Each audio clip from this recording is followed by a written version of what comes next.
Hey guys, it's Roro with Simply Dota. Today we're going to be covering something pretty crucial to stepping up your Dota game and helping you make the leap from lame ass nerd to ballin' ass carry player.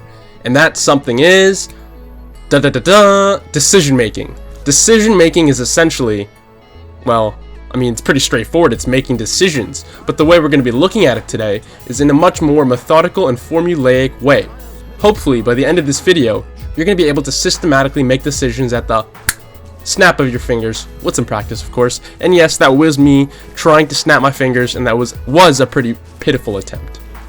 At any rate, you're not going to be just making any old decisions, you're going to be making good decisions. And as if that wasn't enough content to fit in this freaking awesome video, we're also going to be discussing some good habits to get yourself into while you're laning as a carry. So let's go ahead and jump in. Number 1.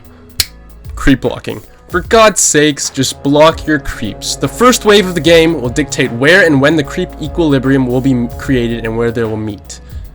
Don't give unnecessary advantages to the opposing lane by not blocking. The ideal block is something like this, where the ranged creep is at the front of the pack. This way, the ranged creep will die because it'll be at the front lines, thus forcing the enemy lane to push. To those of you that are going to be like, wow, you don't need to block in safe lane. To those people, I would respond by saying, in fact, you do, since they changed the initial creep movement speeds. But nice try. Number 2, establish creep equilibrium, as in, make sure the wave isn't pushing and isn't being pushed. Do this by one of 2 ways, or even both if you're cool like me. The first way is to deny as much as you possibly can. Make sure the enemy wave is pushing more than yours. Now, to force the equilibrium, simply tank the remnants of the aforementioned pushing wave until your creeps come over and take the aggro from you, as you can see in this video. The second way is to actually be good at Dota and to deny, and last hit in such a way that the creep wave doesn't actually move. You'll see me doing a bit of both in this video. Number 3, push the tower. You can understand when you need to push the tower when 3 conditions are met. The first one, the enemy offlaner is getting too strong for you to actually do anything. However, they lack a significant counter push. Number 2, or B, the enemy offlaner is getting really weak and essentially you just want to kick a dog when it's down. Or number 3, C, when other lanes need a gold injection.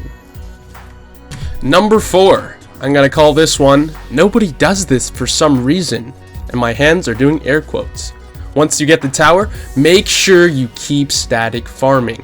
Get your support to pull once properly, deny the entire wave, and then start static farming again. This way, the offlaner can't catch up, and you still keep getting yourself a good amount of farm in a safe area.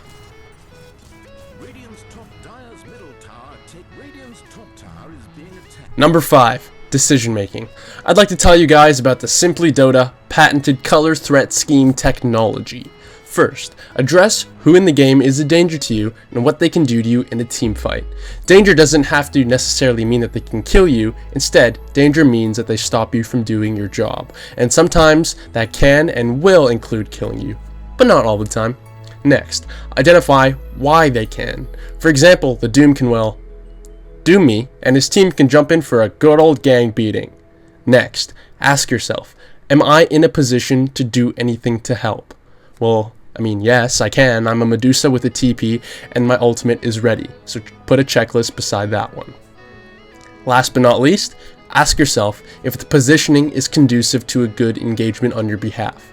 In this team fight, we see that we have a hero advantage. Green, one of the color threats to me, isn't even present, and Doom, light blue, loses his threat potency because we see that Doom has already been cast. And in the snap of a finger, and as fast as a speeding bullet, I teleport in and give the team fight a nice reset.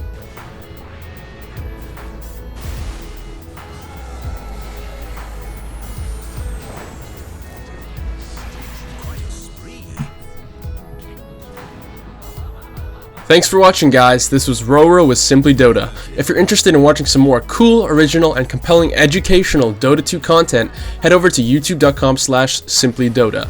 Over there, you'll find some great quality content. You'll find the guides that matter and the guides that will help you bring your game to the next level. In fact, we're doing a 1 to 5k MMR in a week series. Check that out and escape the MMR trench you're trapped in, whether it's 1k, 2k, 3k, 4k, or even 5k. Thanks guys.